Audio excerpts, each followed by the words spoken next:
TAT secondary એક્ઝામની date officially change થઈ ગઈ છે, એટલે કે સ્થાનિક સ્વરાજનું ઇલેક્શન 26 એપ્રિલે ઘોષિત થવાને કારણે ટાટ સેકન્ડરી એક્ઝામની ડેટ રાજ્ય પરીક્ષા બોર્ડે 26 એપ્રિલની જગ્યાએ હવે 3 મે ઘોષિત કરી છે. તો જે મિત્રો ટાટ સેકન્ડરીની તૈયારી કરે છે એ મિત્રોની પરીક્ષા હવે 3 મેના રોજ યોજાવાની છે.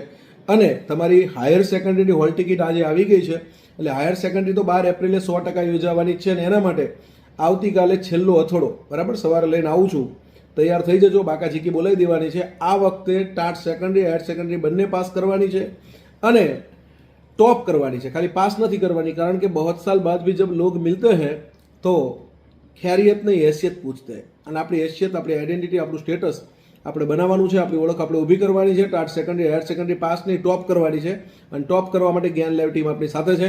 તો તમે તૈયાર છો કે નહીં એ ખાસ કોમેન્ટ કરજો. અને આવતીકાલથી બાકાચીકી બોલાવી દેવાની છે બરાબર. છેલ્લો અથોડો તમારા માટે ફ્રી લેક્ચર સિરીઝ જ્ઞાન લાઈવ લઈને આવી રહ્યું છે, તો તૈયાર થઈ જજો. આવતીકાલે સવારે 11 વાગે મળીએ છીએ. ટાટ સેકન્ડરીની એક્ઝામ ડેટ હવે તમારી 3-5 રહેવાની છે, એટલે કે 3 મે રહેવાની છે. All the best, best of luck. જય હિન્દ, જય ભારત, જય જય ગરવી ગુજરાત.